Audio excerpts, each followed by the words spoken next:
like all jihadists think they have the best explanation. Okay, and that should never be forgotten. That's the title of the episode. Yes.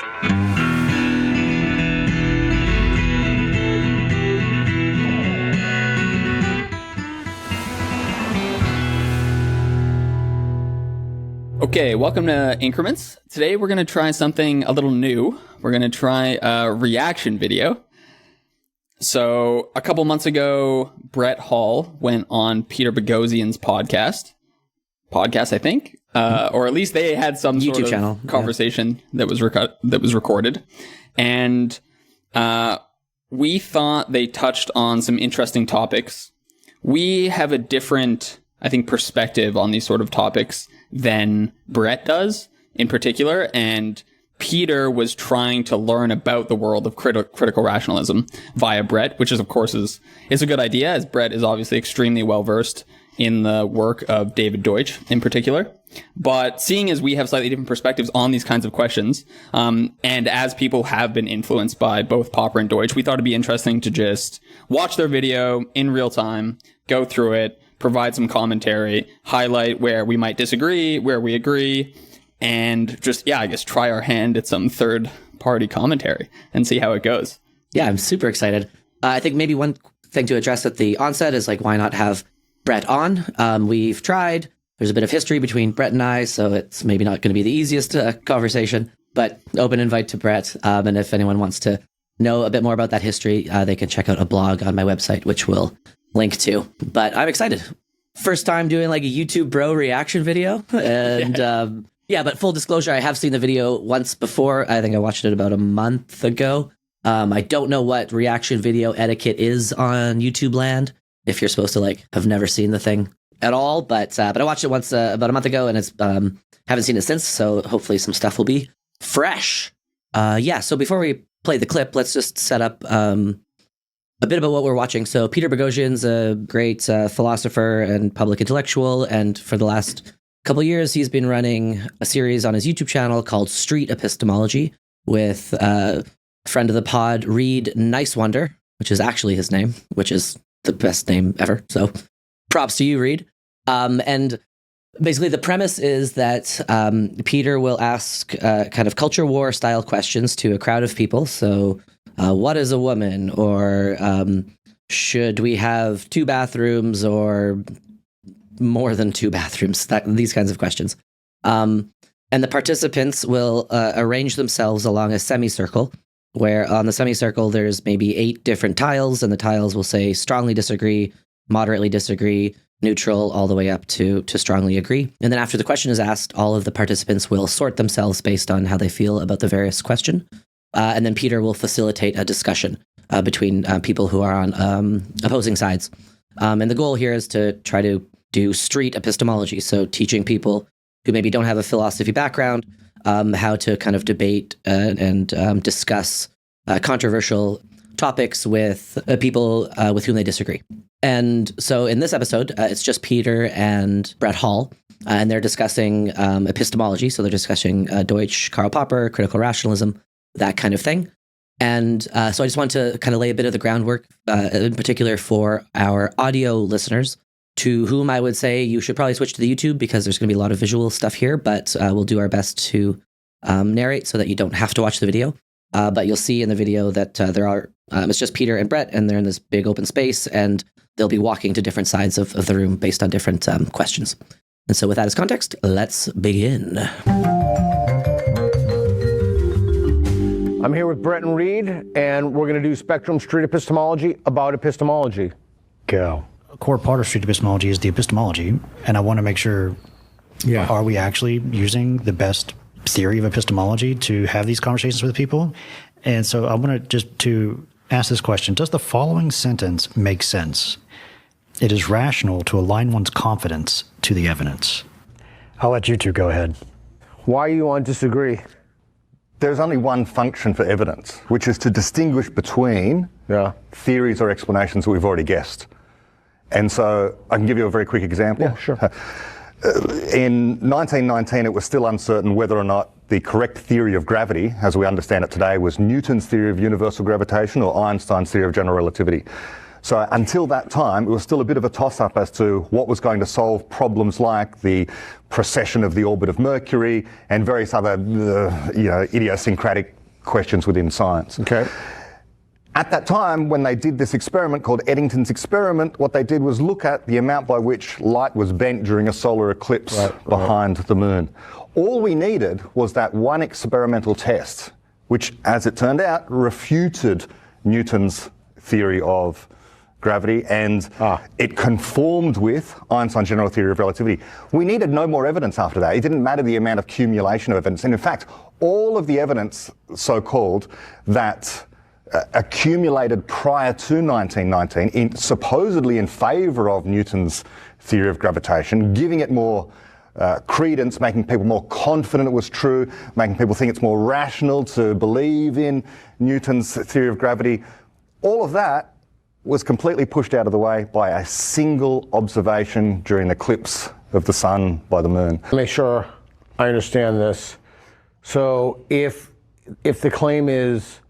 So, okay, yeah, let's maybe just pause here for a second. Yeah, they really jumped right into it, so this is helpful. So I think, for most people, the idea that you should proportion your confidence, or you should rather ration your confidence in proportion to the evidence, is sort of like the key idea of science and rationality. Like, what else is there to be doing? And then a big part of Deutsch's epistemology, building off Popper's epistemology, and this is all stuff we've sort of discussed in the past, is removing this sort of subjective notion of confidence from the picture. So I think it's helpful here to just picture Peter coming from like this more sort of classical school of thought, where obviously, like, as an individual, you're trying to be as rational about the given evidence as possible. And then Brett's sort of coming from this Popper Deutsch school, where he's saying this actually really doesn't have a place in the picture of science. So yeah, there's a lot to say here. I'm sure we'll get into it. I kind of fall somewhere in the middle. I don't think confidence as this subjective notion has a formal place in science. And so we're not going around. And so, and this is where a lot of the issues with something like Bayesianism comes in, where you're trying to like numerically quantify degrees of belief in certain things and trying to come up with some formal framework by which you can discuss some mathematization of the notion of belief and confidence. And so I don't think that makes any sense. And I think that's sort of a doomed project. But as this very heuristic notion of there are many claims out there in the world, of course you are more or less confident about some of those claims. And I think this sort of absolutist move that Brett is making here, which is sort of representative of a certain subset of the crit rat community in general, of trying to like completely remove this word from our vocabulary, never talk about things in terms of confidence or belief. I think this is mistaken and sort of obviously false if you just observe how people navigate the world. Like, I think, of course, we all know what it's like to feel more confident about various assertions and more uncertain about various assertions. And that doesn't mean that you can give a mathematical framework by which you can start like absolutely comparing these things and be very formal about it. But the fact that you can't do that doesn't mean you have to now fall back into this nihilism about the concept of belief and rationality, or belief and confidence in the first place. And so I'm sure we'll get more into this, but I guess I just wanted to sort of stake out those two opposing poles of this disagreement and then sort of claim the middle territory for myself. So in about 10 minutes, they're going to start talking a lot about confidence, and I think that they're going to get stuck there. And so I'm going to hold my comments about the confidence dimension. But on the central question, which is it rational to align one's confidence to the evidence? I think it's maybe worth just taking a bit of a historical lens on this question. And so the focus on evidence rightly came around during the time of the empiricists, when the main pushback was against like religious dogmatism, when people just said, why were there earthquakes? Why is there viruses? Because of God. And end of the story. Very important corrective to that is like, well, hold on, we need to have some sort of real world validation for these claims. We can't, like, there has to be, like, what is your evidence here, man? You're just saying this? Well, prove it, show it to me, demonstrate it. Like, what in the real world can we look at to validate what you are saying? That's hella important, but I am firmly in Deutsch's camp that it is not rational to align yourself with, quote, the evidence. And maybe the easiest way to see that is, actually, here's a good example. So Francis Collins, not an irrational person. Francis Collins is the leader of the Human Genome Project, a very well-respected scientist. And he gives a story in his memoir where he's going on a hike and he sees some waterfall split into 3 perfect streams. And in that moment, the evidence that he saw from that waterfall was evidence of the divine truth of the Holy Trinity. And so the most irrational people you meet are always the ones who can forever see evidence for their preferred theory in the world. And this is Popper's main insight, which is that once you have a theory of Marxism, a theory of astrology, a theory of miracles, a theory of anti-vax. I didn't give my kid a vaccine and my kid is doing super awesome. So what more evidence do I need? Once you have a theory, it's actually quite easy to find evidence in support of your theory.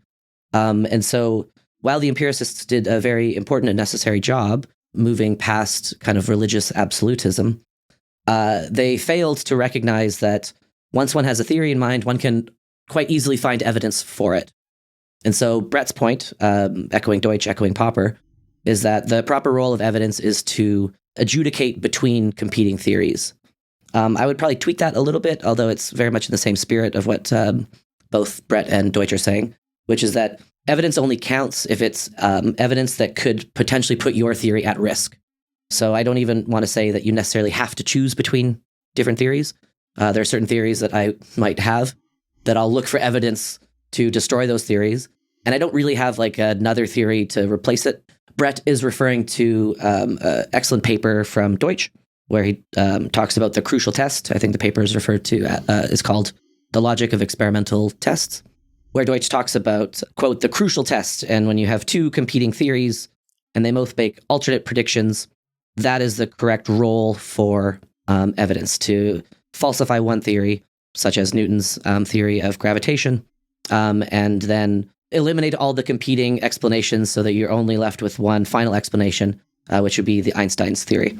I think that picture of science is a good one. I'm supportive of it, but I don't think it fully captures everything that's happening. And I'm going to save some of my comments for where I think that picture needs to be fleshed out for a little bit further into the video. But yeah, just to basically agree with a lot of what Brett is saying and just add a bit more color to it. A framework that appears to have overwhelming evidence in it. Your claim is that we ought not to proportion our confidence in the evidence because it's just provisionally true, although you didn't use those words. Exactly. So I push back against the entire framing of this idea that there can be an accumulation of evidence. It doesn't matter how much evidence you have. It depends upon whether your explanation is good. And okay, so I need to pause it there because that's just not fully accurate. Kind of in preparation for this conversation, and because the Einstein-Newton example has been so used by me and by many people, I looked into it. I read the original paper from Arthur Eddington, as well as some follow-up commentary. So when Arthur Eddington went onto his boat, first of all, there were 2 boats. There was one going off the coast of Africa and another going from Brazil. And what they did not do is take a single photo of the eclipse. They took multiple. They took 7, 8, 9, I think, in the first boat. And then the other boat, they tried to take another 9 or 10, but a lot of the lenses were spoiled due to poor weather conditions. So if what he's saying is strictly true, they only would have done it once, right? But that is not robust because you're on a boat, the boat is shaking, you're trying to aim a telescope up at the eclipse. You only have 4 or 5 minutes, so you're taking as many photos as you possibly can. Again, this is 1919, so the camera equipment is quite rudimentary. Then they gathered all this data and they went back and then they did statistical analysis on it. And so in order to have this one falsifying event, they needed to accumulate multiple pieces of small evidence in order to write that paper. Furthermore, it wasn't as if Arthur Eddington's paper came out, and then all physicists instantaneously changed their mind. Because what Einstein was saying was like revolutionary. He was saying that space and time are curved, and that light, this thing that we thought could not be affected by gravity, actually could be affected by gravity. And scientists are skeptical people, right? So they're not just going to read one paper and be like, oh, okay, because everything I said was wrong. And so it took multiple attempts at reproducing this. Some reproduction attempts didn't work. I think it wasn't until like somewhere in the 1960s did the theory of general relativity firmly get adopted by the wider scientific community. And what this is speaking to is that maybe an analogy would be something like the following. In mathematics, the only thing that matters is if you prove something is true. So you have to get a proof. But once you get that proof, there's then the sociology of mathematicians trying to understand that proof and making sure that everything is checked and it's correct. And then there's like the convincing step that has to follow from the proof. So I think there's this famous proof, Ben, correct me here. I might be getting the details wrong, but I think it's something called like the ABC conjecture. I'm going to fact check myself and put the correct information in the show notes. But the TLDR is there's this famous conjecture out there, and some guys claim to write a proof, except the proof is like 1,000 pages long, and it's completely unreadable, and mathematicians have been trying to understand it, but the author is not being very forthcoming and helping them, and so he's claiming to have solved this thing, but yet mathematicians aren't convinced yet. And if we take the statement that mathematics is about logically proving stuff, that is absolutely objectively true, and that's kind of like the base like skeleton of mathematics. But then there's like the flesh around the mathematics, which is all of the squishy sociology parts of it, which are necessary to talk about as well, because we are talking about convincing human beings that things are correct. And for that convincing step, that's where all the messy squishiness comes in. Like you have to have a clear proof, you have to write it well, you have to be able to convince your peers. Your peers are going to question you. You're going to have to be able to argue that satisfactorily answer all their questions. And so too it is with science, I would claim. So the kind of the logical core of science is strict falsification, explanations, arguments, reasons. But then there's this like outer squishiness, which is just as much a part of science as well, which is the humans convincing other humans that this theory is true, that their experiments weren't mistaken. And this is where I would disagree with Brett, because the accumulation of evidence component doesn't apply at the strict skeletal level, I agree, but it absolutely applies at the, so you're telling me that space is bent? Are you out of your mind? Like, that is an insane thing to say. What is your evidence for this, sir? Show me the papers, let's try to reproduce this. And this whole process takes decades. And so it's just historically and factually inaccurate to say that as soon as Eddington came back from that boat, he took one piece of evidence, nothing accumulated, and it was falsified. In retrospect, yeah, we can say that's the case. But at the time, it certainly was not the case, and it took many, many decades. And I can link to a paper that was written, I think, in the last 5-10 years, where they just go through the history of what it took for Einstein's theory of general relativity to be widely adopted by the scientific community. And it took many, many, many decades. And in that time, we could say evidence was accumulating for this theory. And so I just want to flesh that out, because I think that distinction, like the psychological humans convincing other humans level, and like the skeletal core about like logically what is happening, both of these levels are like very important to understand. But I think that's going to be a continuous sticking point for Brett and Peter for the majority of this conversation, because Brett's going to be talking at the level of what's the core, and Peter's going to be talking about, but this doesn't make sense. And I think that disjunction is going to be continuously getting in the way of this whole conversation. So I don't know, what do you think about that? Yeah, very nice. I'm aware that it's going to take us an extremely long time to get through this video at this rate, but I think this is good. I mean, I think you basically fleshed out what I was trying to say, not very eloquently earlier. But when I was trying to say, I'm trying to stake out this middle position between, on one hand, confidence and belief play like a central role in the formal apparatus of science, and on the other hand, they play no role. But there's some notion that it's an important sort of subjective role in the middle. But yeah, of course, when you write a scientific paper, your confidence belief don't show up anywhere in the final analysis. I think your description of this second pole as like the formal apparatus of science is a good one. But just to ground out what I was trying to say in an example, like, at the beginning of COVID, I think it was very reasonable to be extremely unsure about the state of affairs and how COVID was going to play out, and what you were supposed to do next, like what was going to happen, basically. Compared to right now, our confidence in something like Einstein's theory of gravity, which we rely on every day for our GPS to work. Okay, so when you sit down and write papers about COVID, or about launching the next satellite, of course, confidence doesn't come anywhere into it. And that's when you rely on rigorous formal explanations. We rely on the best explanations we know about.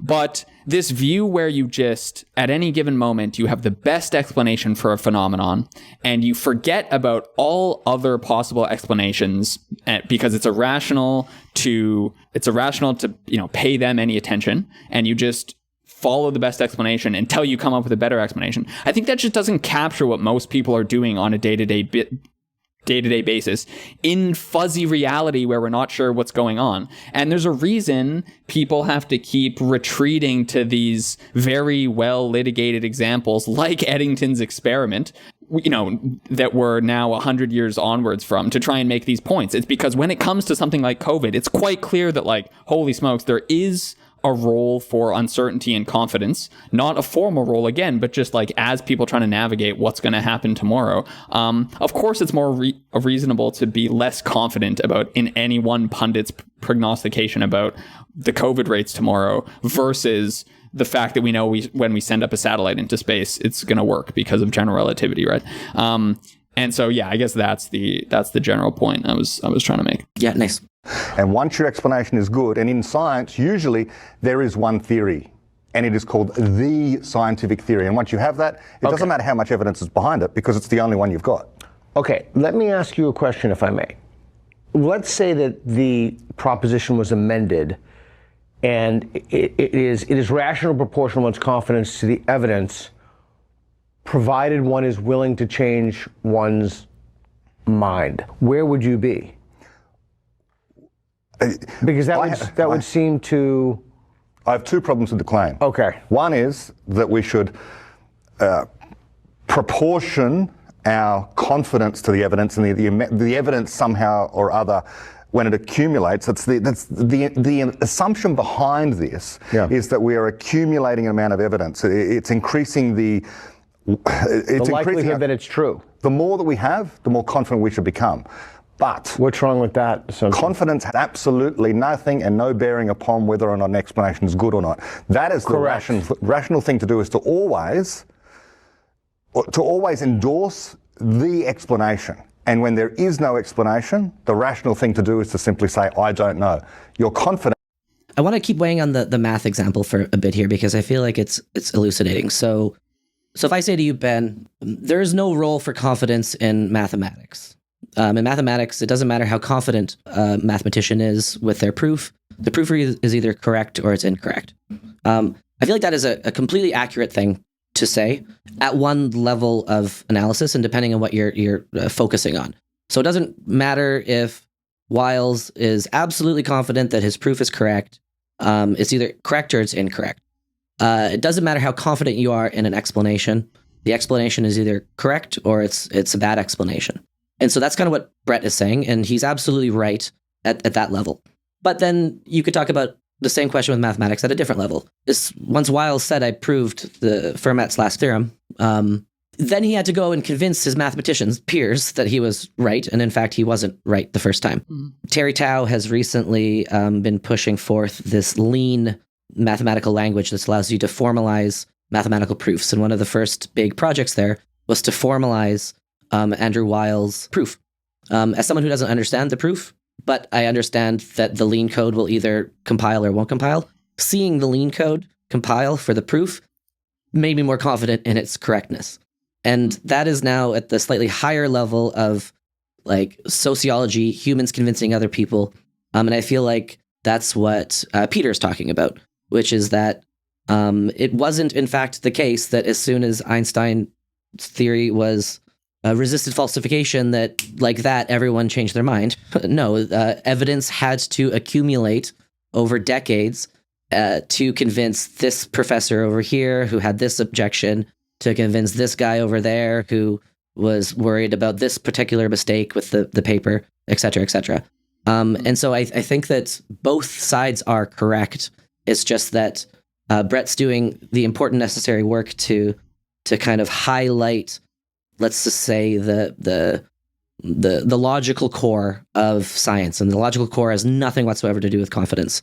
But that isn't fully addressing Peter's question, because Peter is, I think, thinking about the convincing people dimension of it. And for that, yeah, it does help to accumulate evidence, where you can just reframe the phrase evidence to say more and more tests that could falsify the theory have been passed.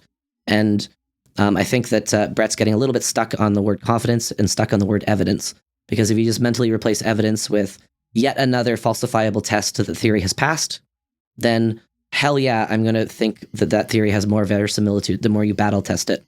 And that is what I view evidence to be. Evidence is another round of tests that could have falsified the theory, have not falsified that theory. And so I just wanted to for the listener, keep this mathematical example in mind, because I think it's a bit more clear to see that you can talk about mathematics at these two different levels without contradiction. And in the scientific case, it's a bit trickier. And I think that in that way, I agree with both of them, but I think that they're both slightly addressing different levels of the problem. Just a slightly tangential point also in support of Brett here, which is that I think he's successfully pushing back against a very naive view of science and rationality, Nice. which views science as gathering a bunch of discrete packets of evidence and then us aligning our theories with respect to those packets of evidence, right? So we gather a bunch of facts, or we gather a bunch of observations. Those observations constitute evidence towards various theories. Then we weigh up those pieces of evidence in some way, and then boom, we have our theory that comes as a result of this accumulation of observations. If you spend any time at all trying to think through what this would actually look like, you start to realize that formalizing the notion of evidence is extremely tricky. When you're walking around day to day in your world, the world is not just presenting you little pre-packaged bits of information that come in the form of evidence for one theory or Evidence another. pellets. Yeah, like pellets of evidence or something. Yeah. And this is an extremely tricky problem. So to defend Brett here, I mean, if you take such a literalist view of proportioning your confidence with respect to the evidence, then like that sentence formally makes absolutely no sense. Like you can't actually sit down and rigorously try and work out a theory of like what that would actually look like, and then to your point, like how to fit this into the formal apparatus of science just falls on its face. And so, I think he is pushing back against a naive view of what scientists do, a naive view, however, that is shockingly pervasive among various people. So I think he is doing a good service here. Yeah, absolutely. And it is baked into the very notion of Bayesian epistemology, because when you write that little e and you put that little e into your equation, that e is, what is that? Is that a little packet of evidence? Where's that e coming from? Where exactly. Of the infinite multitude of evidences that you could look at, which one are you talking about? And so if you are a Bayesian epistemologist, then this is central to your worldview, and Brett's doing an excellent and necessary job in pushing back against that.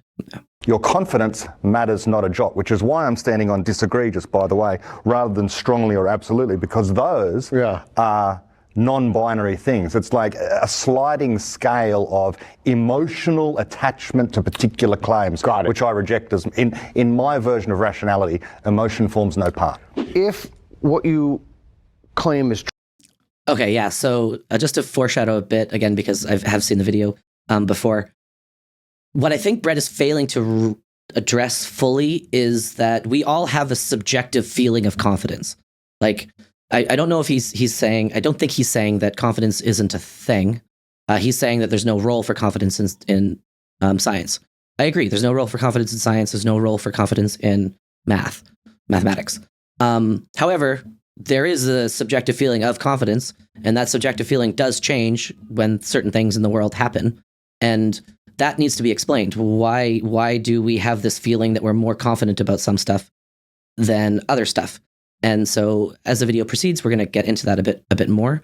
But I just wanted to flag that I think Brett's maybe going a bit too far in his admirable task of expunging confidence from science.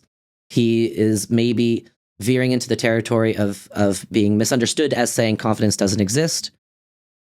Or he's saying that I'm not interested in understanding the psychological phenomenon of confidence, which is what I think Peter is going to be getting at repeatedly here, because Peter is going to give a number of examples where he knows that he's confident about stuff, and it's just confusing to him why he feels this way. And so that is something that I want to talk about as the video proceeds. I realize this is, if I'm foreshadowing stuff that I'm going to react to, then it's not a strict reaction video.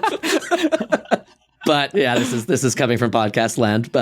It'll be more reactive in the future. That's funny. Not playing by the rules fully. Yeah. True. How come you're not on the absolutely disagree or the strongly disagree? My epistemology just tells me that there's no point in inserting feelings into this. So either I am going to agree with the claim or I'm going to disagree with the claim. But as for going any further, that would mean that somehow I'm emotionally attached to this particular claim. Okay. Absolutely. So explain to me why confidence doesn't play a role. What to you is the relationship between confidence and evidence? Zero. Oh, there is really? Zero relationship between confidence. Again, the rational thing to do is to not be confident about whether or not a particular scientific theory is the best scientific theory or not. It's to understand that the scientific theory is the scientific theory. And when you understand that, there's no need to be confident in it because it is. I don't know. Do you think the relationship between confidence and evidence is zero? That strikes me as prima facie false if you take evidence to mean an attempted falsification, which is how I take evidence. Not confirmation for your theory, which is what Brett is responding to. But if evidence is that we have yet again failed to see a black swan, but we have been looking really, really hard for black swans, then that is further evidence for the theory that all swans are white, because we are attempting to falsify that theory every time we look. And there's a reason that quantum mechanics is held as like the most robustly tested theory out there because of how many attempts there have been to falsify it. I get that he's trying to expunge confidence from science, but at the level of like, should you believe this theory to be true? Like, of course, your belief about the verisimilitude of said theory is going to increase when said theory has withstood more and more rounds of falsification, which we can then encode simply as evidence. I'm a bit unsure about the nature of his claim here. So you were suggesting earlier that clearly there's this subjective notion of confidence that we all have when someone presents you with an idea or a theory, right? And given that you buy that we all indeed have such a notion, then of course you want that notion to somehow track some sort of realistic picture of the world, right? And so on that view, basically, if you're going to have some notion of confidence, then yeah, you better be more confident in theories that have withstood more rounds of scrutiny. That's sort of like the most reasonable thing to do. Again, that doesn't mean you can argue for the truth of that theory on that basis, or you can't write a paper putting confidence intervals around your subjective notion of confidence, or at least you shouldn't. Some people try. But it is to just say, well, you can't get around the fact that, like, just as an agent walking around in the world, you have this notion of confidence. But sometimes I do get the sense from Brett and some other thinkers in this community that, like, they don't actually think we have such a notion, or at least they're like, so I'm actually not. I agree. Maybe they're saying that's just like a psychological quirk that some of us have, and that can be excised if you work hard enough, or I guess you maybe you have that internal gut feeling, but you should completely ignore it. There's a part of me here where I'm just uncertain about the actual claim being made. Yeah. So David Deutsch has said in the past that he doesn't view belief as a useful category of thought. Okay. In most cases, he grants that it's useful in the case of understanding religious extremism, for example. But yeah, both with Brett and David, it's unclear to me if there's... even belief is a bit harder, but confidence is a feeling. It's like a headache or anxiety or something. It's a feeling. And maybe a direct question that I'd love to hear Brett answer is are you saying you don't have that feeling? Or are you saying you ignore that feeling? Are you saying that the rest of us don't have that feeling? Because I certainly do. And I think it absolutely makes sense to say things like, even if you feel really strongly about your theory, you could be wrong. So don't trust that feeling, like, absolutely. But Peter's question is like, what should that feeling track? Like, if you grant that feeling exists, then what should that feeling track? And in that sense, I would want to answer to Peter that your feeling of confidence should be aligned with the amount of times you have tried to falsify your theory. And I just want to make sure that that's not just this abstract thing that only scientists do. It's like something that you and I do every time we speak to each other. The Marxist is extremely confident in their theory because they've seen evidence that confirms it over and over and over again. The stereotypical Marxist is not one who is constantly trying to poke holes in his own theory, trying to falsify his own theory. And so viewing evidence as attempt at falsification directly leads to behavioral changes, different actions that you would take in the world, different questions you would ask, different kinds of experiments that you would run. And in that way, it's not just a terminological distinction I'm making. It's suggesting a completely different methodology. Do X, Y, Z, attempt to falsify your stuff, attempt to poke holes in your thoughts, instead of ABC, which is attempt to verify your thoughts, attempt to find more and more ways why you're right, etc. So it's not terminology, and it, I think, addresses Peter's question a bit more directly, which is that's what your feeling of confidence should track. Excellent. It's literally the only explanation you have. I could go one step further and say, with general relativity, it is the only explanation, good explanation of gravity that we have now, but I am confident, if you like, that in fact it's false. Because my confidence or any... That's another thing that's interesting when both Brett and David speak, is that they try very hard to expunge from their vocabulary all words like confidence, belief, probability, but yet they cannot do it. They can't do it. The best they can do is make a joke after the fact, acknowledging that they have to have used this word that they don't want to use. But that is indicative of the inability to eradicate a particular concept from your epistemology, which is Deutsch's own criteria. If you can't get rid of something from your sets of explanations entirely, then that means that that thing exists. And so, to Brett and David, the fact that they cannot get rid of this terminology from their language and they have to soften it by using jokes afterwards indicates that there is something real here that needs to be explained, and it can't fully be expunged. It can be expunged from epistemology, just like you can expunge it from mathematics, but at the slightly higher level of like the human beings interacting with other human beings thing, which is just as much an important dimension to focus on if you're trying to figure out how science works, as like the logical core, you can't expunge it. And so just the fact that one can't speak without having to make a joke indicates that there is something, I think, real here. Confidence, or anyone's confidence in the explanation, makes no difference whatsoever to whether or not it's a good explanation. Okay, so you're both talking about it. It's interesting because I saw that you framed that in terms of the first person. So when you see the best explanation for a phenomenon, one ought not to have confidence in that explanation, and you don't like the word believe from before. So what's the proper psychological stance toward that explanatory framework? Again, it seems to be bringing in the one ought not have confidence. I just think that it's not that one ought to have confidence or ought not to have confidence. It's just that confidence is utterly irrelevant to the project of rationality. Rationality is... If you replace the word rationality with truth, I would fully agree. Confidence doesn't have anything to bear on truth. But it absolutely has to bear on rationality. I'm curious what your thoughts are on that. Yeah, I mean, I think he is just sidestepping Peter's question a bit here, right? Peter is specifically asking about the appropriate psychological state that goes along with some new proposed theory.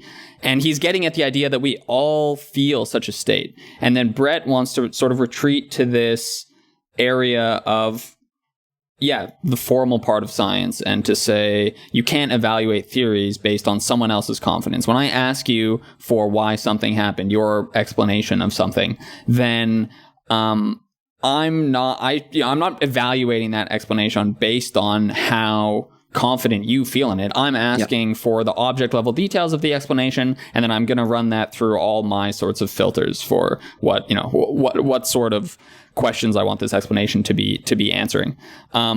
But this again is just ignoring the parts, the messy reality of science that we're engaged in every day. And his earlier statement that there's rarely two good explanations for something, I think is just false, right? This is what scientific fields are dealing with all the time, is we have multiple hypotheses for to what extent IQ is a valid construct, to what extent it's genetic, and to what extent it, predicts future life outcomes, all this stuff. Those are real open questions, and there's multiple live hypotheses for that. And I think it's silly to be as confident in any one of those hypotheses as we are in various ancient theories of mathematics that have been around for a long time and that we rely on routinely to get things done. There's one other thing going on here which I find is quite common in this community, which is to speak of the best explanation as if it's some sort of objective global feature of the explanation that everyone will agree upon, right? And the problem with all these irrational fools running around right now is they simply don't abide by the best explanation, right? Like, we have the best explanation for a phenomenon, and some of us buy that, and the rest of us are running around trying to do silly things like proportioning our confidence to the evidence and things like that. But that's not the real problem. The real problem is people disagree on what the best explanation is, and that's because explanation as a concept is not formal. Explanation precisely belongs in this messy, ambiguous, real world of science, precisely where notions like confidence and uncertainty come into play. And the reason people disagree is precisely because, what you consider the best explanation for a phenomenon, I don't, because we're coming at it with different criteria, different expectations, and different prior knowledge. And so, anyway, that was a lot, but I'll let you clean that up a bit. Yeah, so I alluded to some history between Brett and I in the intro here, and I think it's maybe worth fleshing out ever so slightly without trying to open up the debate again. But it related to my annoyance with a lot of online crit rats who were saying that Austrian economics and libertarianism was the best explanation. They were super gung-ho about Javier Milei, and leaving aside the Trump stuff and how great does your explanation look now, fellas, it just speaks to the point that everyone will have their preferred best explanation. The Marxists think their explanation's the best one. The Islamists think their explanation's the best one. The quantum mechanics people think their explanation is the best one. What's the difference between those examples? Why is the quantum mechanics case like kind of an outlier in the ones that I've used? It's because the community of quantum of physicists are playing by a different set of cultural norms than the other communities. And this speaks to the fact that you can't eradicate the squishiness from science. It's not sufficient to just say that I have the best explanation. Everybody will say that about their preferred explanation. It's only if a community of people all agree on what the currency of the field is, and the currency is like reasons, explanations, arguments, and sound evidence, and an attitude that is willing to admit when you're wrong. But there is where the squishiness enters, and that speaks to the subjectivity of the phrase best explanation, unfortunately. Everyone can say that about the explanation they like the best. On your comment about how Brett's claim that there's usually just two competing explanations, that being false, totally that's false. I think that it's maybe worthwhile just saying why that mistake was made. And I think it's quite simple. It's because it's just over indexing on physics. And physics is super clean.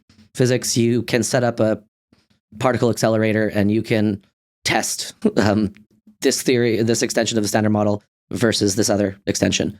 But as we talked about with Jonathan Haidt, for example, or political theories, like most domains do not fit into this nice, simple camp. Physics is like the pure case in most circumstances because you can isolate all the other variables. You can set up an experiment such that you don't have to just like assume that there's no air resistance. You can make like a vacuum box and you can actually test that. Unlike with politics where you can't set up these kinds of experiments. And so it is hella elucidating to focus on physics as the pure case. Absolutely. That's where we can really see clearly how science and epistemology works. But then we have to start adding back the real world messiness and address that too. Because if we don't address the real world messiness, then we're only focusing on a very narrow sliver of what actually takes place under the wide umbrella of knowledge production. And so, yeah, just to echo what you're saying. Rationality is a binary. You should take on a particular theory as being the explanation of a particular thing, insofar as it explains the evidence. You've got evidence there, and the evidence is crying out for an explanation. And in almost all cases ever, you only have the one explanation. So your problem is... That's just not true. Just refer to our Jonathan Haidt stuff. Refer to your actually blog post about this. In almost all cases, you have so many explanations that it's hard to even figure out what the top four are. I would say that's much closer to reality. Problem is with the very concept of confidence as it relates to the question. As it has a role in epistemology. I don't think that it does, because epistemology is about the study of knowledge and whether or not one knows a thing or doesn't. It's broader than that, because when I say one knows a thing, immediately you mentioned psychology. Yeah. We're now talking psychology, whether you know something, I know something, or anything like that. But I think epistemology is much broader than that.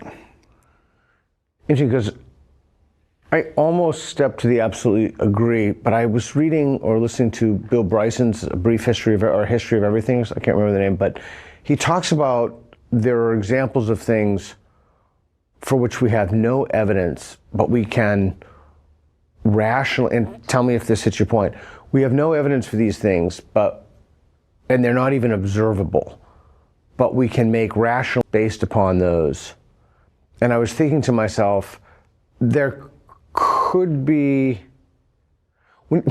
I guess I'm just caught up then, which is preventing me from moving. I just want to comment that this is such an honest, I really appreciate Peter Boghossian here. Like, there's so many intellectuals that we've talked about who just pretend like they know what the fuck they're talking about. And Peter's clearly like really trying to grapple with what Brett's saying. He's not pretending like he understands when he doesn't understand. And I just want to shout out Peter for being super humble and very much abiding by the principles he's trying to encourage in others. So, yeah.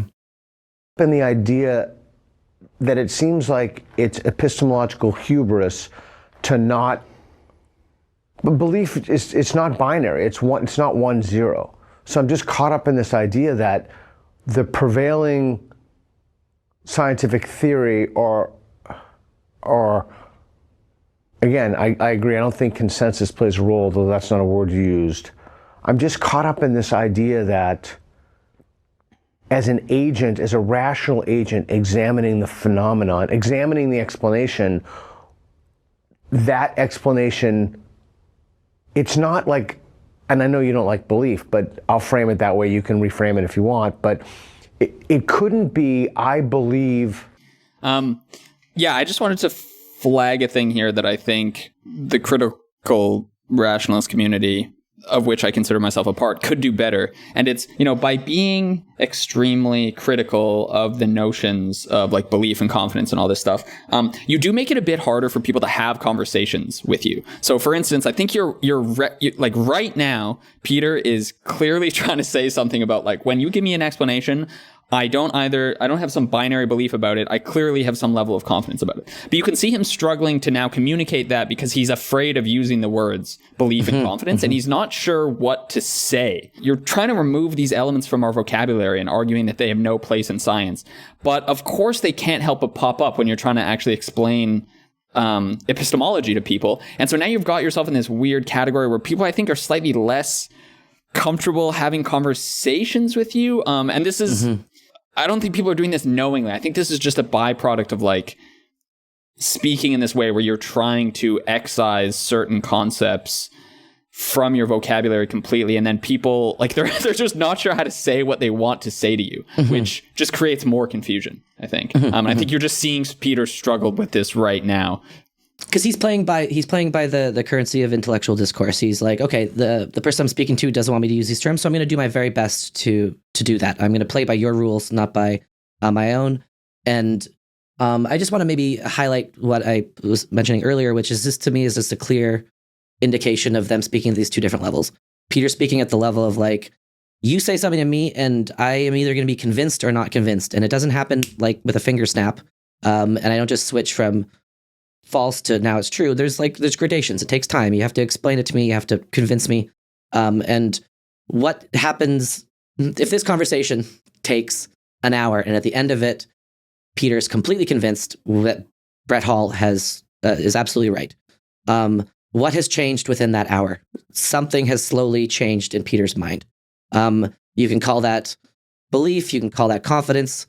You can call that just his gradual recognition of the truth of the best explanation. It doesn't matter what the hell you call it, but what is that psychological thing that's changing? And what is the mechanism by which it changes? And how should we think about that change? Should we assign numerical values to it? Should it change when you see confirmations of your theory? Should it change when you see falsifications? Like, these are all the questions that Peter's trying to get at, and they're all very valid and important questions. But like you said, because Brett is just getting a bit stuck on the words here, he's not fully grappling with Peter's question. And then Peter is having to change his question multiple times in such a way that it's not really expressing what he thinks, because he's trying to play by the rules that Brett has laid out. So it's just made the conversation very difficult. And I think it's an unnecessary difficulty that could be resolved by just being a bit chiller with the use of words. Frankly, you don't lend your belief wholesale to that. You have doubts, or your uncertainty, or there's something a theory can't explain or solve, and so how would you figure out how sure you were, if not for how much evidence there was? Again, unless you want to if you want to take confidence out of it entirely, then you're talking about epistemology in the most narrow of possible ways. That would make me move if you redefine the term in terms of maybe just we're using the term in the wrong way. You're right when you began by saying belief is not a binary, and I agree with you in which people use it. The problem I have with that is that no one has a way of measuring, let alone anyone else's belief, their own strength of belief. All they can say is, I feel quite strongly about this, or I feel less strongly about this. Okay, so here it seems like he acknowledges that the feeling exists. Nice. Okay, that's good. Yeah. And then he's also pushing back on something that we've pushed back a lot, which is that there's no like quantifiable way to say that, okay, your feeling has reached this psychological state, so let's put this number on it, and this number has exceeded this other threshold, and so because the number is ahead of the threshold, we can now say it's true. Like, that's all not accurate. This is not how science works. That's not how anything works. And Brett is pushing back against that, and that's excellent and important. But he has acknowledged that the feeling exists. Okay. And that's and that it's not binary.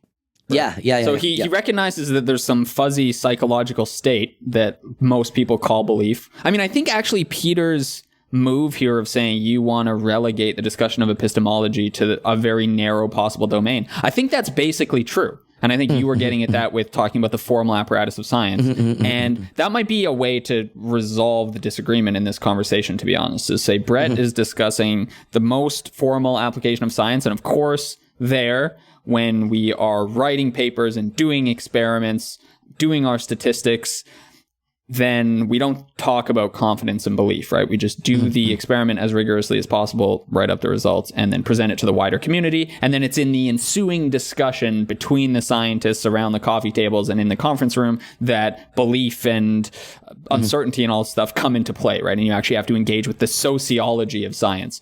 Nice.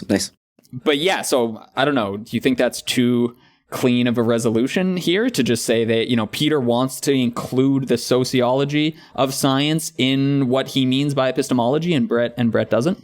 I wouldn't agree with that last summary. No. I think that it's an important distinction. I think that resolves a lot, but I think that Peter is not trying to necessarily include it into the epistemology. He's just trying to understand how it works, right? Like, he's just trying to understand that when he feels more confident in something, you're saying that doesn't track evidence. Okay, great. So what does it track? Just use your epistemology on my research question. And my research question is, what does this feeling track? Explain this to me, sir. And so I don't even think that Peter is pushing forth an opposing epistemology. He's just trying to understand this thing. And if the epistemology is good, it should be able to explain that thing. And it's clearly there's a bit of a disconnect. Yeah. But ultimately, when you push them, either they know and can give you a good account, in which case they should say, I know this thing, or they cannot. And if they cannot, because they're wishy-washy on it and they say, I'm not really sure if I believe this thing, then they should admit their ignorance and admit their doubt and say, I don't know, and that's it. That's a binary as well. Okay, I disagree, and I'll tell you why. Do you know Reed's middle name? No. I think I do, but I'm not sure. That's the freaking example that we used in Deutsch. I'm pretty sure. Yeah, that's funny. Yeah. Do you... Now, I'll give you... Reed hates when I say this, but I'm going to give you what you're looking for. I'm not going to say believe. You think the world existed before you were born? Yes. Can you hold up your hand? Hold up your... Do you think that's a hand? You're going to make me No, do a sign. you think that's a hand? Yes, I know it's a hand. You know it's a hand. I know. Just want to flag chapter 20 something of objective knowledge. Popper talks about this exact thing, and he does not say what Brett is saying. He says that, you have different levels of confidence for if this is a hand, and your level of confidence will change depending on the stakes. So if it's just a YouTube video like this, then Popper's like, it's a hand. But if there's a gun to your head and the stakes are much higher, then you're going to maybe double check. And so just wanting to flag that this is a place where Brett is saying something completely different from what Popper has said on this exact example. I know. What's your confidence in that? I don't need any confidence. There's only one explanation, which is that this is a hand, and I know what a hand is because I have an explanation about what hands are. Okay. So I am also confident this is a hand. I'm not confident. You're not confident. Okay, but run with me on this. Okay. I'm extraordinarily confident it's a hand. I'm extraordinarily confident the world exists before I was born. I'm extraordinarily confident that the woman who is my mother says she is my mother, although I'm not as confident as this is a hand. Now, I know that Reed's middle name begins with a K. I don't remember if it's Kenneth or Keith, but it's one of those. Those are just hilarious subtitles. I love that. For the audio listeners, the subtitle said, Reed's middle name is Reed. So I have proportioned my belief to the confidence that I have in that. So if you said to me, well, how certain are you, walk on a Likert scale, how certain are you that Reed's name begins with a K? I'd be pretty high up here. But if you said to me, how confident are you that the world existed before you were born, I would say absolutely agree. This is an excellent question from Peter, I would say. This totally gets at the heart of you're presented with 10 theories and you have just different feelings associated, different confidences associated with them. Peter's not saying that his epistemology requires confidence is baked into it. He's simply asking to understand what's going on in this circumstance. Just want to flag that. Yeah. This situation tends not to arise in rationality except in places like casinos. It arises literally every day with everything people do. From the 100%. Nice. Absolutely. Yeah. From the instant they wake up. I disagree with you. When you're making decisions, you either know a thing or don't know a thing, and in the situations that you're talking about, you may have an intuitive feeling that something or other might be the case, in which case, don't do that thing. But I think it still comes down to whether or not you know something or don't know something. But so he's granted that there are three circumstances: you know a thing, you don't know a thing, and then there's these intuitive situations where you maybe kind of know the thing, but not entirely sure. Did I understand that correctly? Yeah, I mean, I think this just takes a basic inspection of your own psychology tracing through the day from when you wake up. There are just things that you feel extremely confident in that you don't need to double check, and there's things that you're much less confident in. You check, you check the meeting time 4 times because you keep forgetting it, and you're not quite sure if it's at that time, even though you don't have a better explanation that it's at a different time. The best explanation is, of course, that you remember the right time and that the meeting is still at 10:30. But you don't check that as often as you check that you have a child still, because you're quite sure you have a child.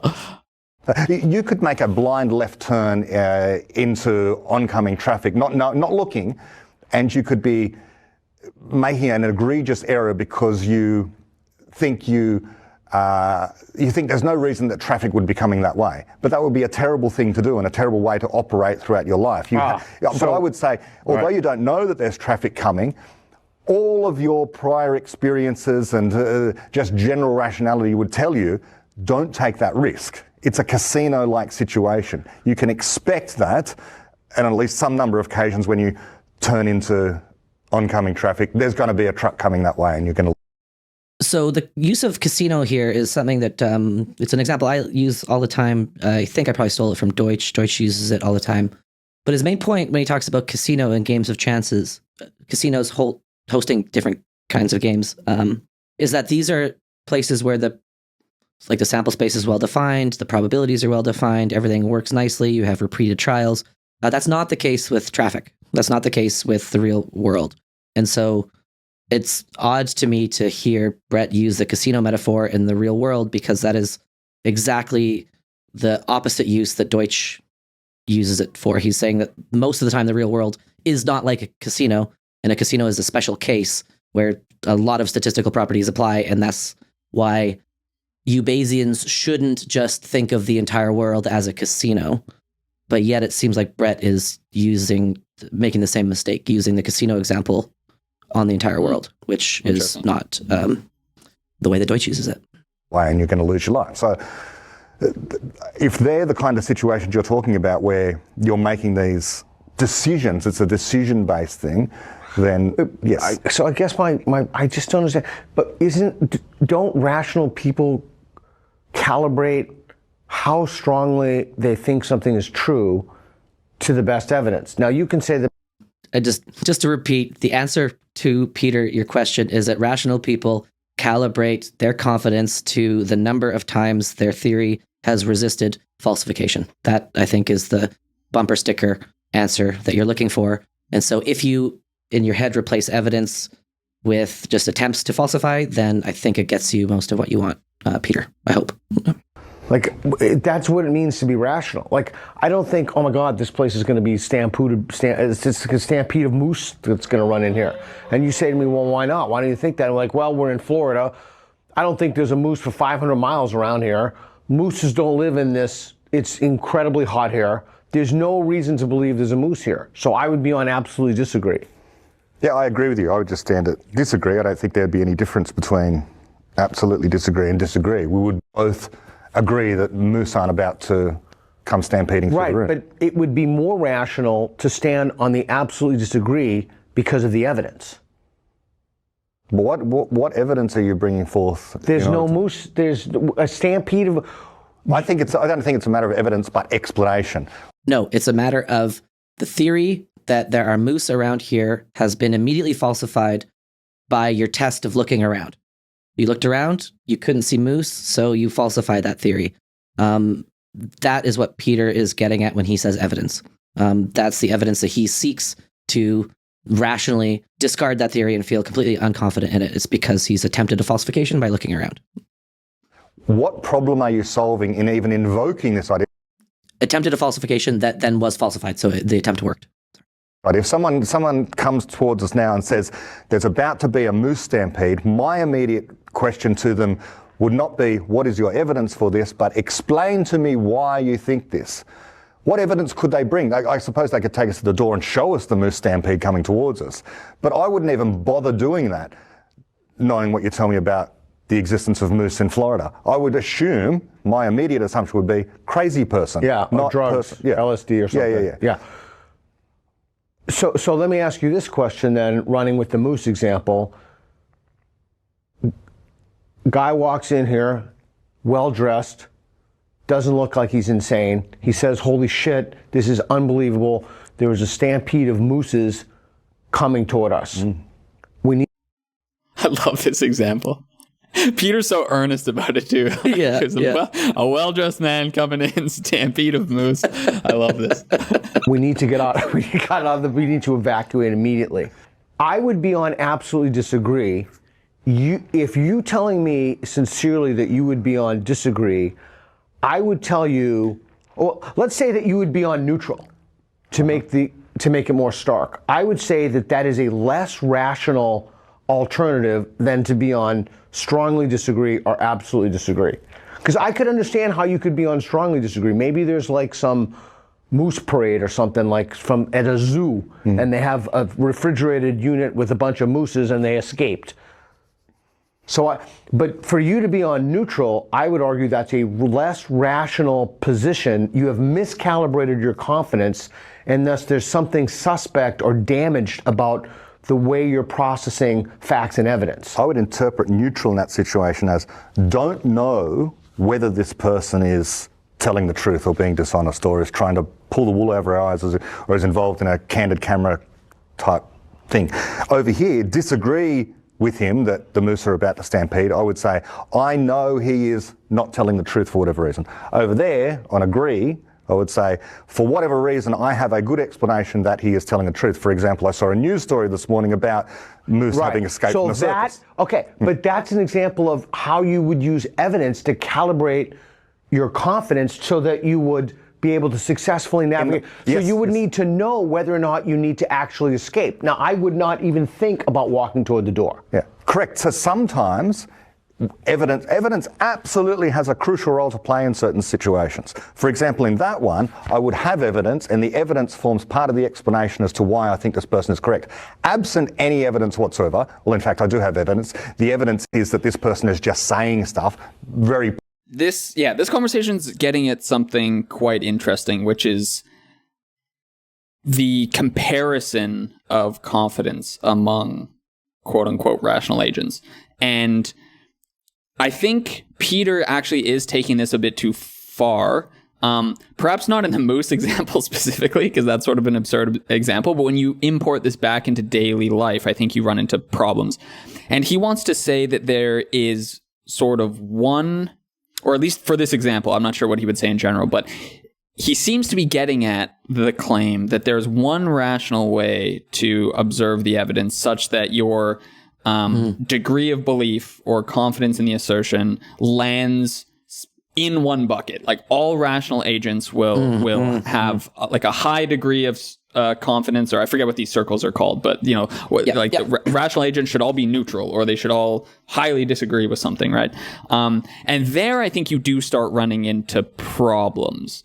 When people disagree, that's when I think you want to start retreating to like the object level claims about the explanations and what they actually purport to explain. And that's when you want to start testing your various theories. That's when we want to start agreeing how we might falsify one of our theories, right? If you're extremely confident in something, and I'm more neutral about it, then we can start having a conversation about like, okay, why are you so confident in this? Here's my theory about this. It would predict so-and-so. Can we set up some sort of test to actually try and falsify this theory? When we start making these moves, like all rational people should believe this about a subject, I start getting quite uncomfortable. And also you start closing the door there to all sorts of like contrarian voices, not only in like the political sphere, but just like in science in general, right? Like many of the biggest breakthroughs were made by people who just weren't quite as convinced by the status quo. Anyway, so that was a lot, but I'm just curious what you think about like this move from acknowledging that people do have degrees of belief, and we should, insofar as it's possible, try and align our confidence with something like how many times our theories have survived these kind of critical tests. That is fine. It's still like this messy heuristic notion. And then when we try and make this more formal and start saying, how exactly you should feel given the state of the evidence, I start getting a bit more uncomfortable with that. And I think I'm more on Brett's team there. Yeah, I think you hit the nail on the head when you said that as soon as people disagree, that's when we need to, I think you use the word retreat. I wouldn't use the word retreat. As soon as there's a disagreement, that's when essentially all confidence language is useless now, because I can't say to you, we disagree, but I feel so sure that I'm right. And as a means of resolving a disagreement. But I want to talk about the first part of it. So a common thing that you and I will do in DMs, so we have an episode, we edit it, and then we'll like choose like a thumbnail or something. And occasionally I'll be like, do you like this thumbnail? And you'll say yes or no. What we'll often say is, I don't have strong feelings here, but, or I'll be like, I feel pretty strongly about this. And sometimes just the indication of the strength of our confidence is enough to be like, I don't even care that much. Like, I don't want your explanation. You're fine. I don't disagree with you anymore. But there are so many potential disagreements that like could probably just take half an hour of our time and would be fine to resolve, that knowing the strength of your belief in advance just indicates to me, like, honestly, it's not even worth it, whatever. And so I just really liked what you said about, like, once a disagreement is identified, then you have to stop talking in terms of strengths of the belief. That's useless. But there are many times before disagreements when it's, like, super useful. If Helena feels super strongly about something and I don't care, it's not even worth disagreeing about it. Sure, just let's just tell me that you feel strongly about it, and that's usually enough to resolve potential disagreements. So yeah, I somewhat agree. I mean, I think there's a bit of nuance there around decision making versus truth seeking. So often, if we're trying to decide on a thumbnail, I think of that less as a matter of epistemology and more a matter of like, we're just trying to make a decision here, and the fact that you feel really strongly and I don't really care just means let's save ourselves some time, and I'll go with your thing. If there was a question of like, what is the thumbnail that's going to bring in the most clicks or something, right? And we're sort of more in the realm of epistemology, and there. I do care less about your confidence, right? You're going to give me some theory about like, this thumbnail has Arial font, and this study showed that people love Arial font, so let's roll with it. And so, I think it's just important to keep in mind, like, what we're talking about, like the domain of epistemology versus the domain of just deciding on things for taste. Yes, although I wouldn't want to...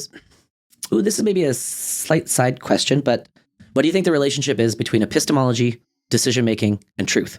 Because I would want to say that epistemology kind of subsumes all this, but there's clearly a distinction between making a decision and ascertaining what's true. However, both in the truth pursuit, you have to make a bunch of decisions, and in the decision pursuit, you have to decide a lot of times about what you think is true in order to make that decision.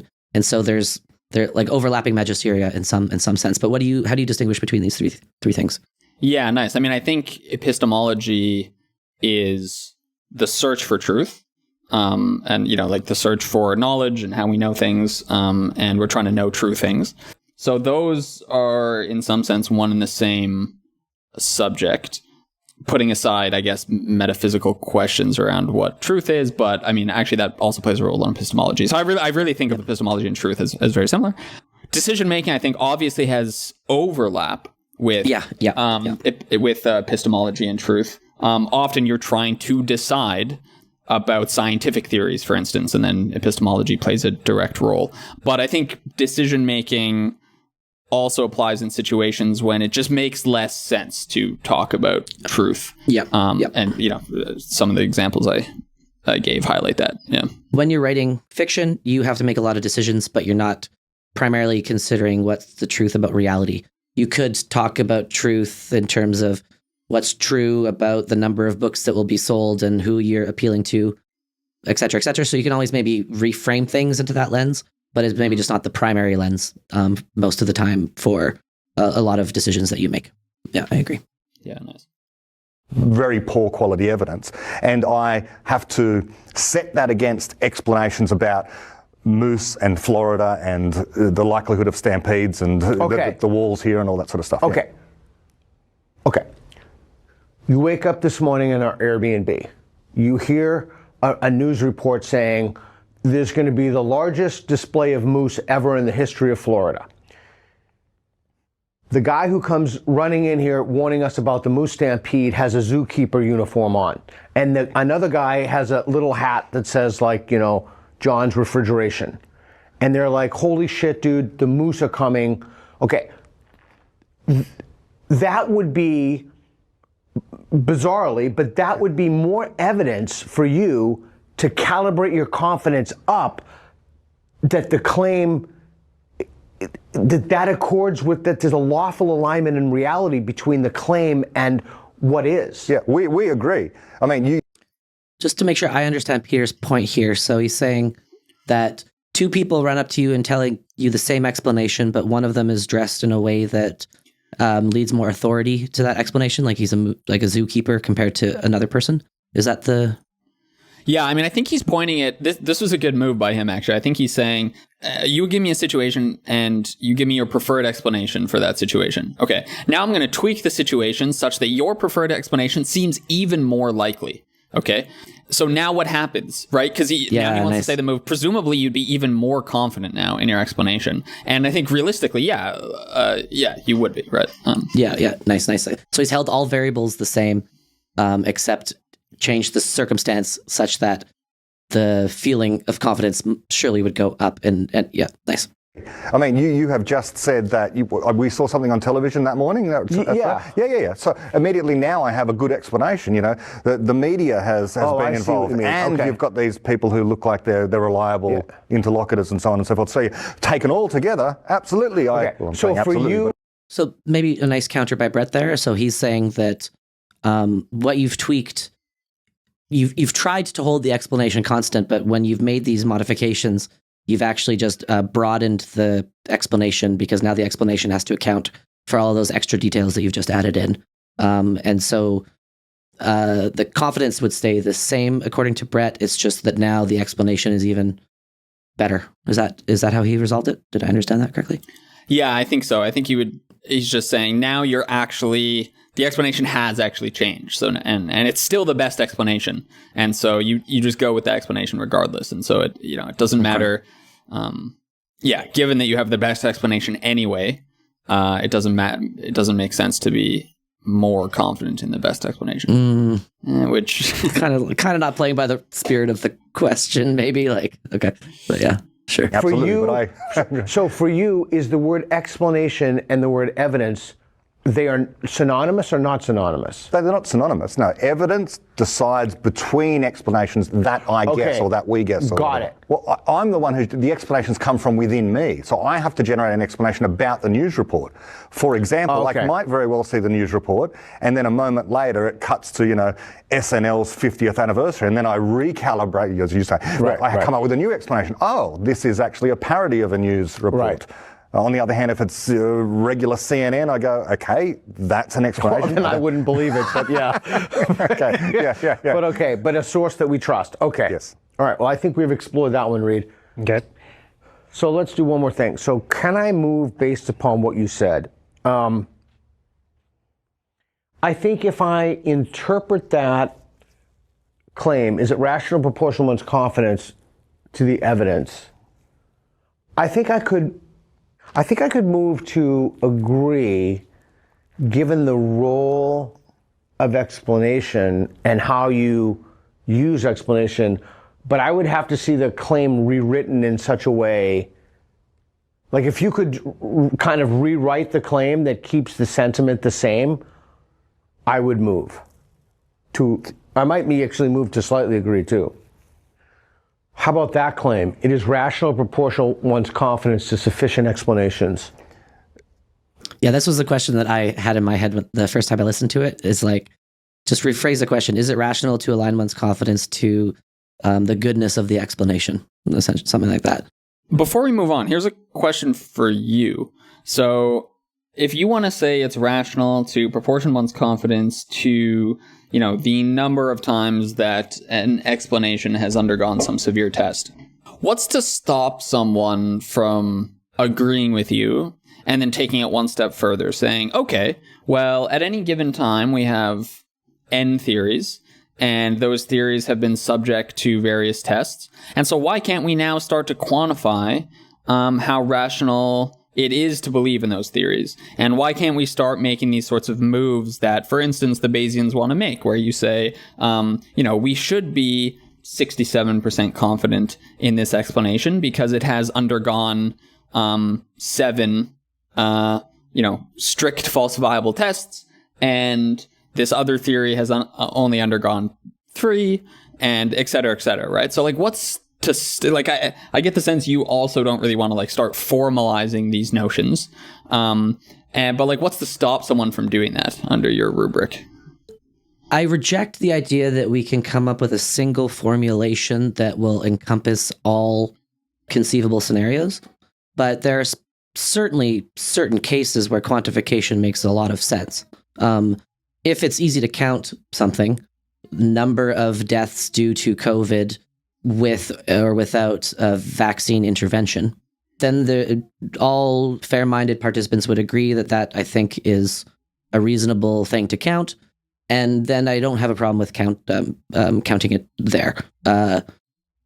Does that get at your question, or is that... No, I think that's the wrong level of analysis, right? Okay. So that is the critical test when you're counting COVID deaths, right? So you have a hypothesis that says the COVID vaccine saves people, and so you have some, then you look at the number of people who took the vaccine, the number of people who didn't, control for some variables, and see that... quantifying belief, quantifying belief states is the more... Exactly. It's more quantifying belief states. It's more saying like, okay, given that you're ready to proportion confidence in this way, why can't you start to formalize that now? Yeah, okay, so the example I've used in the past with belief states is just like mental health surveys and things. If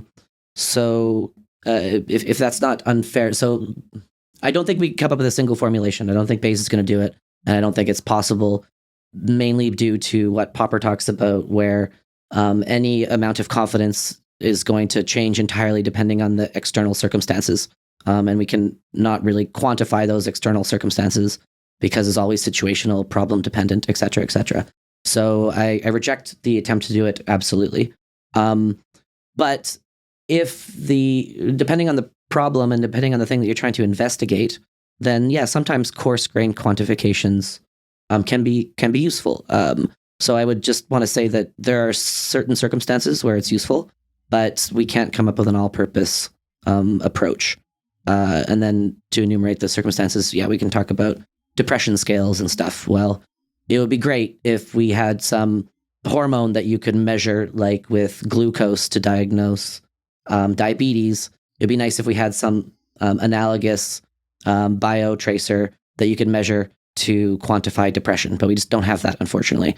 So right now, the best we can do is ask questions like, on a scale of 1 to 10, how sad do you feel in a given week? And that just kind of speaks to a limitation of our current tools, and the limitations of the field at the moment. So depending on the problem, depending on the circumstance, there are narrow cases where quantification makes sense. It's just, I don't think an all-purpose decision-making tool, nor can it be used universally to compare any kinds of theories against any other kinds of theories. Fair answer to your question, or did I still skirt it in some way? Sort of. I must be asking the question in a confusing way. I mean, I think maybe ask it again, and maybe I just leapt to the 2 examples that I've used before. So maybe just say it one more time and see if I'm still being ignorant and missing it. So I'm not trying to get you to defend quantification full stop. Like clearly there's lots of things we want to quantify. Okay, let's go back to the mental health stuff. So Heights had a thesis that the decline in mental health is due to social media. Okay, so then we can try and run some critical tests of this thesis, right? So we can try and run some double-blind studies where you expose some people to social media and you evaluate their mental health in some way. Admittedly, some sort of not very satisfying way, but you can try and grapple with these questions. There are a couple studies that seem to suggest there is an effect here. The effect was small and the studies were not very reliable. But okay, there are a couple studies on his side of the aisle and there are a couple studies not on his side of the aisle. So one could take a step back from the situation, view all of those as falsifying tests and say, well, all of them have been falsified, basically, because...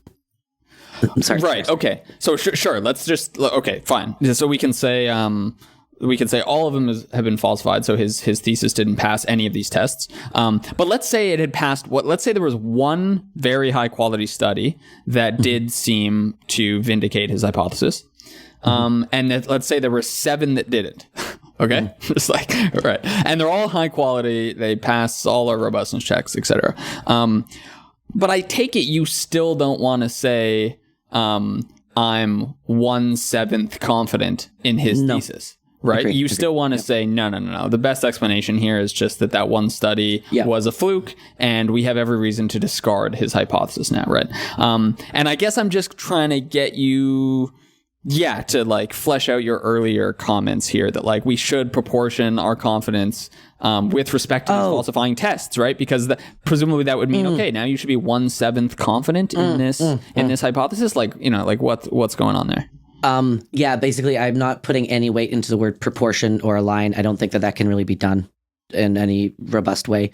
To eliminate any confusion, I would just want to say heuristically raise or lower in a fallible way, depending on the attempts at falsification. But I don't think that out of 8 tests, if one passed, we can say 1 out of 8 confident. I don't think that kind of mapping works at all. I'm being vague because I think that we can only really be vague there. And so there's no mathematical mapping that would be possible, I would say. Yeah. Did that skirt the question? So hopefully that's the answer. And that's also the answer I buy, but I think listeners might have been confused earlier by the answer.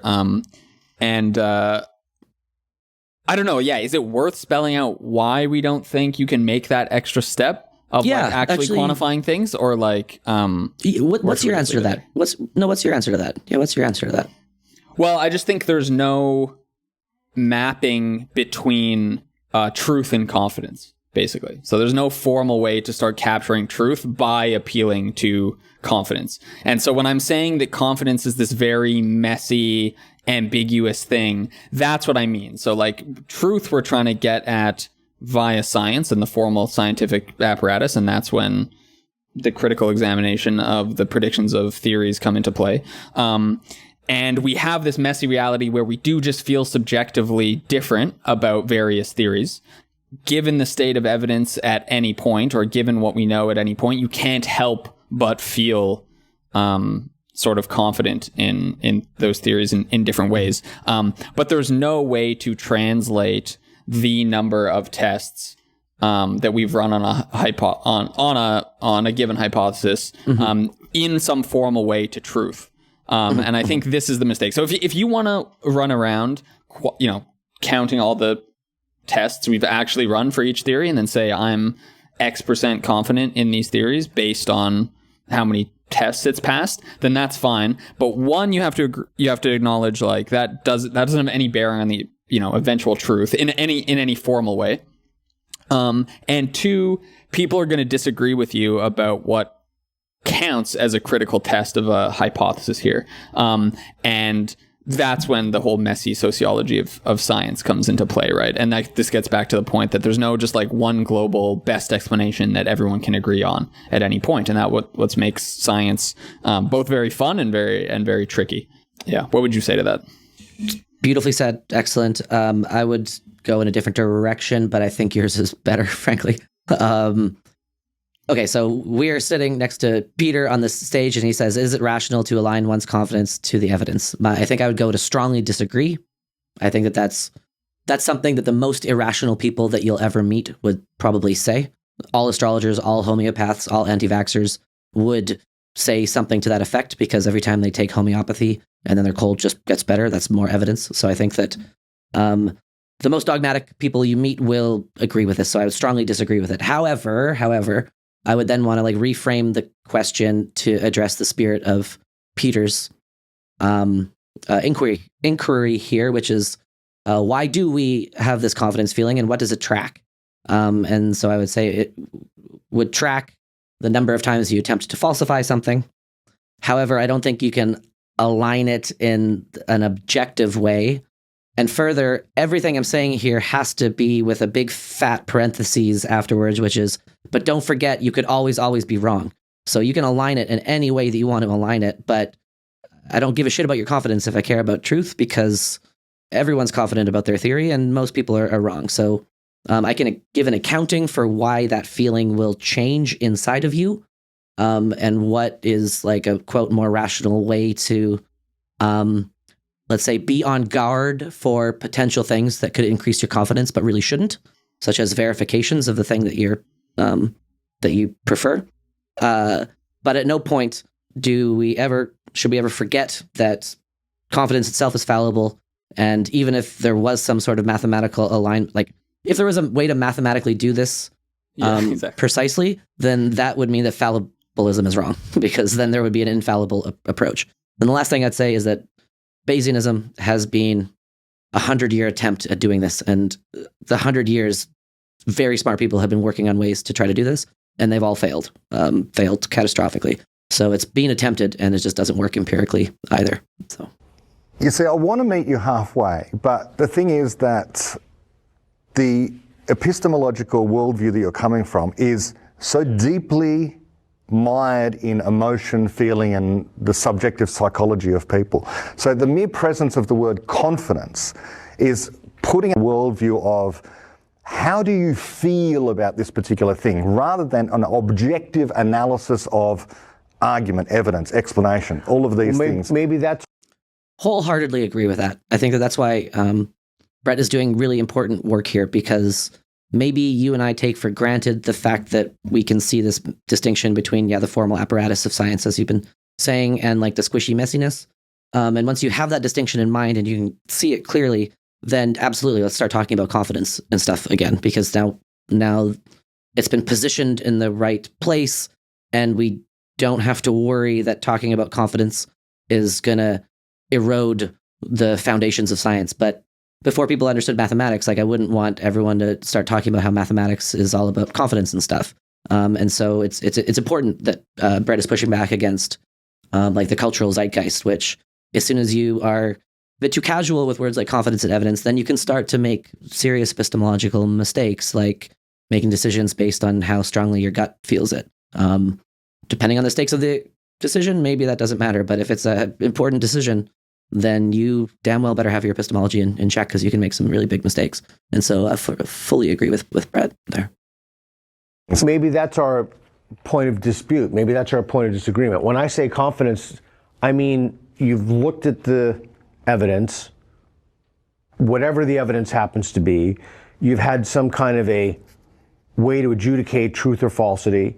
You've had a way to weigh it out in some kind of way. And then you form so you also have like micro levels of confidence. Like, you just saw the news quickly, or I only know the K thing because sometimes I don't even know how I got an email or something, I can't remember, but you have to if you don't like confidence.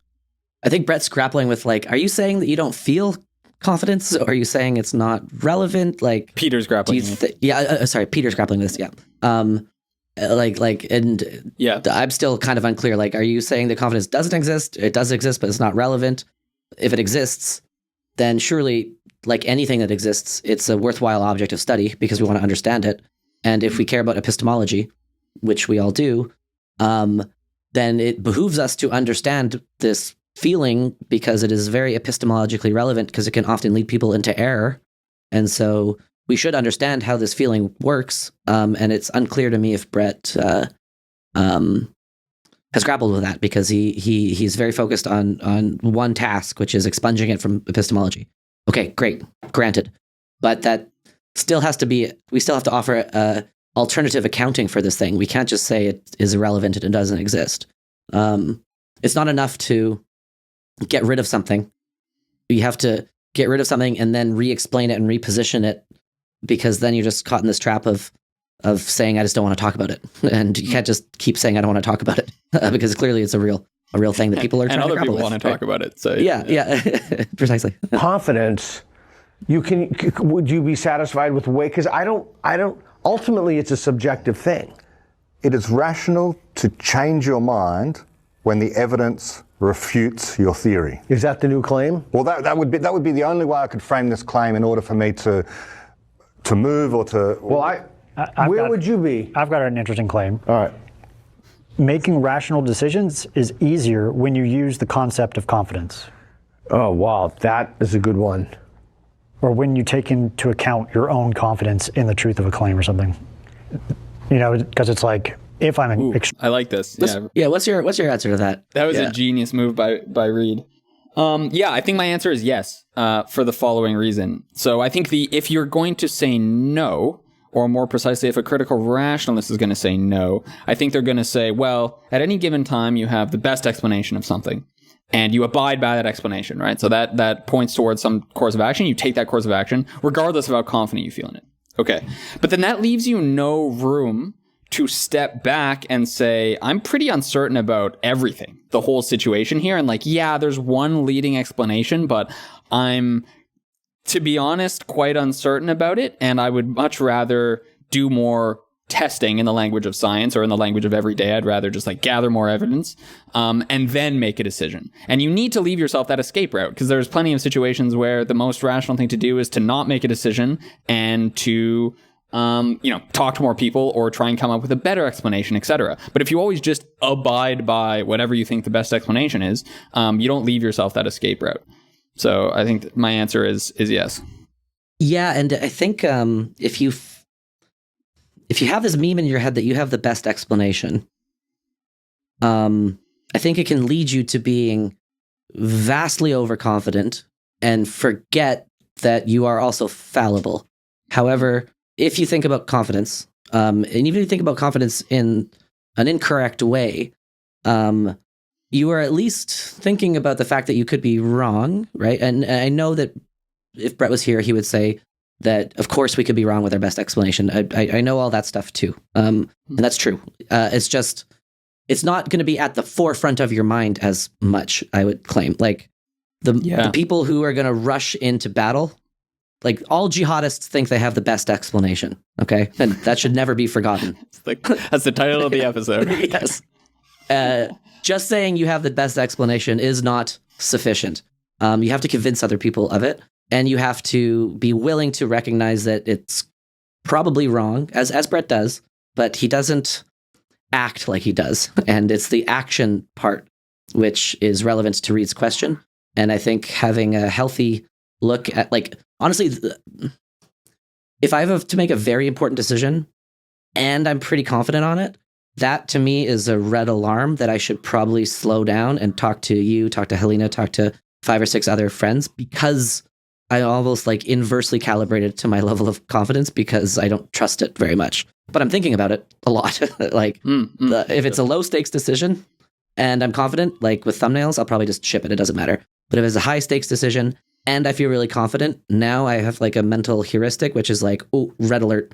Are you sure? Are you really, really sure? Because you can be fucking wrong here, man. And so thinking about confidence does help me help me make better decisions, because I've kind of trained myself to distrust when I'm feeling exceptionally confident when the stakes are really high for a given decision.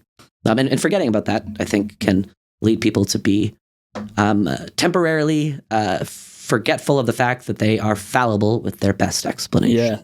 I mean, just some evidence in favor of what you're saying there. There's this irony where the Bay Area rationalist community is sort of famously concerned about confidence and uncertainty and stuff. And I think that, they try and formalize these notions in a way that I've now been convinced is unhelpful. But I think there is no doubt that the fact that they're so concentrated on it does make them quite open-minded as a community, and also a delight to argue with, if I may say so. Right, they're all nice and they're all concerned about issuing the correct caveats, and it's clearly top of mind for all of them all the time that they could be wrong. Sometimes so much so that it's literally, it's annoying. It's I know, stop hedging. I get that you're uncertain. But it's made them extremely open-minded as a community. Whereas, the critical rationalist community, of which you and I are a part of course, is sort of, I think, more famously a little closed-minded and a little dogmatic, right? And I think there's just differences in the epistemology, which I think explain that, and that's interesting. But I think also part of that is just what you've highlighted, which is that if we're all walking around thinking we have the best explanation, yes, you keep in mind in the back of your head that we're all fallible, etc. But if there's just this meme that like I have the best explanation and I have to go with that, then yeah, you're just liable, like psychologically, to be just to forget the fallibility. Exactly. Yeah. Extremely certain that I'm using a good explanation, or I'm using, beliefs that are absolutely true, basically, and I need to make a decision based on them. The more confident I am, the easier it is to at least make decisions. It may not be a rational decision, but Yeah. So I move to absolutely agree to that. Are you staying there? I'm staying here, yeah. So The game doesn't work when participants don't believe in adjectives. Yeah, it's a rough one. That's funny. Anecdotally, I don't even know 30,000 students. I don't even know tens of thousands of students. I've seen that. I've seen that in the literature. I've seen that in what I've read. I've seen that in my discussions of people who work in the field. Making rational decisions is easier when using the concept of confidence. I'm trying to think of an example that would make that false. I'm trying to think of a single... Can we? Making rational decisions is easier when you use the language of confidence. I can't think of one that would make it false, but I can definitely think of mistakes you can make if you think about confidence too much. Yeah, it depends how you operationalize it, right? Because if you're ready to operationalize it like the long-termists have, then yeah, I think they're making mistakes. And so that's maybe an example of relying on it too much. Well, I guess the reason I couldn't find a falsifying example is making decisions is easier when you use the language of confidence compared to making decisions when you never think about confidence at all.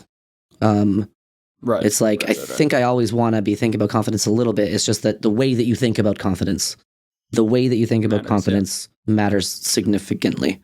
You can think about it wrongly, and you can think about it in a more improved fashion, I guess. I guess I could kind of think of one like you come home and... Also, okay, beautiful example of Peter doing exactly what I think a good epistemologist tries to do, is find counterexamples to your preferred theory. So he is supporting the idea of confidence, and he's trying really hard to think about any counterexample to what he believes to be the case. And that is the Popperian attitude. That is the attitude of trying to find that counterexample, try to find that experiment, try to find that crucial test, try to find that criticism. All of that is what we're talking about here, and Peter's just exemplifying it in the way that he's thinking right now. And you need to do your laundry. Mm-hmm. You take your husband's clothes out of the washing machine. No, wherever they on the floor. You pick them up off the floor, and you are about to throw it in. I so know the mind state that Peter's in right now, because you're trying to come up with a real example that's novel, and then you like struggle with like basic like facts that you're remembering. Vocab, yeah, totally. Yeah, because you're trying to do this shit like from scratch. It's not like it's a new example. That it's like an example, like my mental health example. I've used that 15 times now, and it was just too quick. But when you're trying genuinely to think about something new, it kind of sounds like this.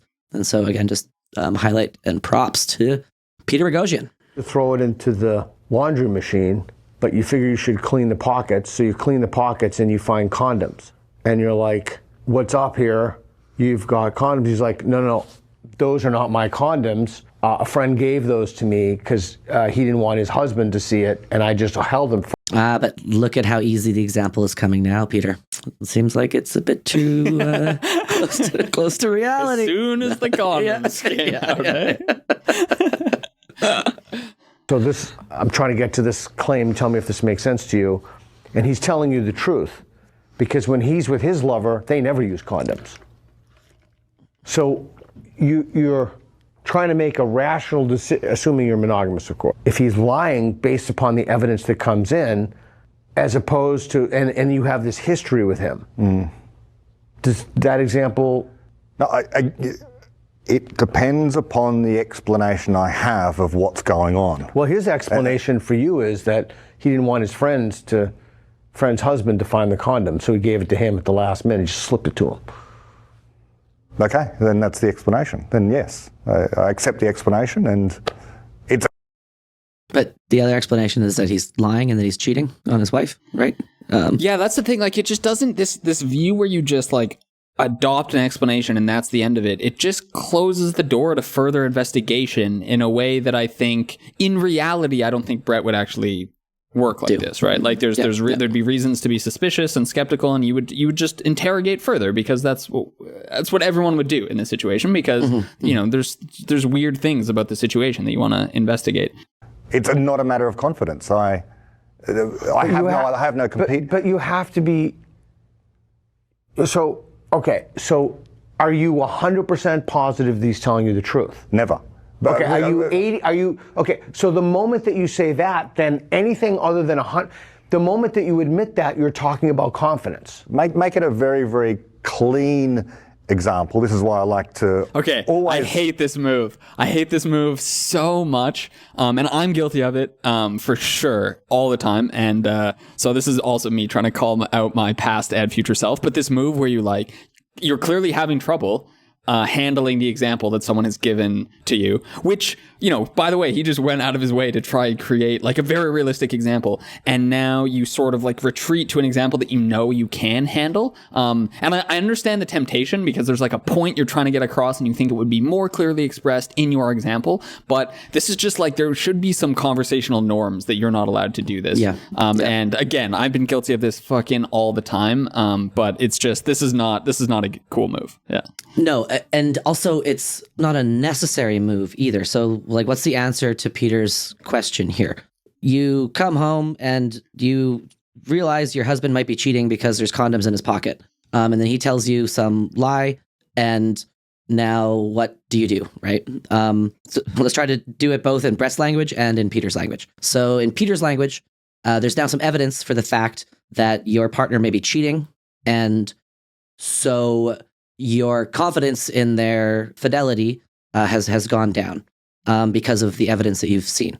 In Brett's language, no, I don't think Brett's answering the question very well. So in, let's say, Popper's language, or like what is actually freaking happening in this circumstance, now you have a suspicion. So now you have a new theory in your head. Okay, fuck, my husband is cheating.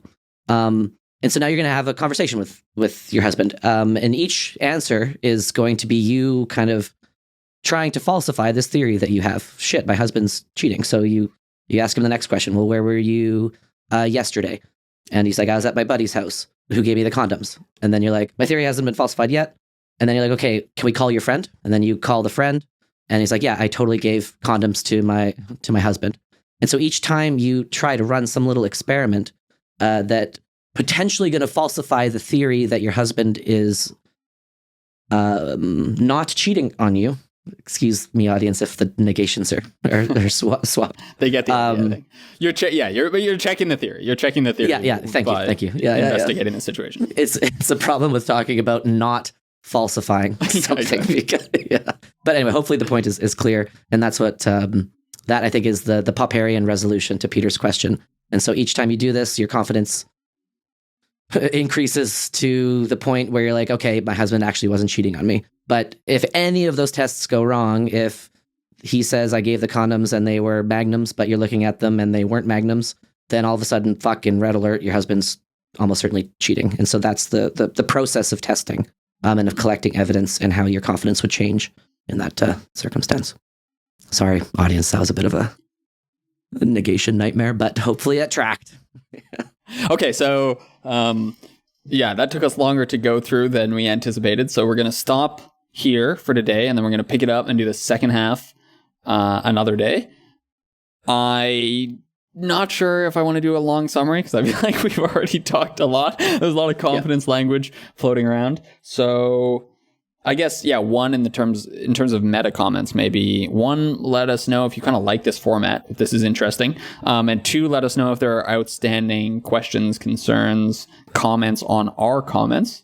And we'd be happy to address those. I think we were covering maybe similar territory that we've covered before, but in novel ways, being prodded by the outside like this, which was helpful. And I think we maybe did say some contradictory things at some point. So I'll be interested to listen back to this and then see if there's anything we need to clean up after the fact. But I don't know. I enjoyed this exploration into reaction video land. So hopefully, we'll probably do more of these in the future.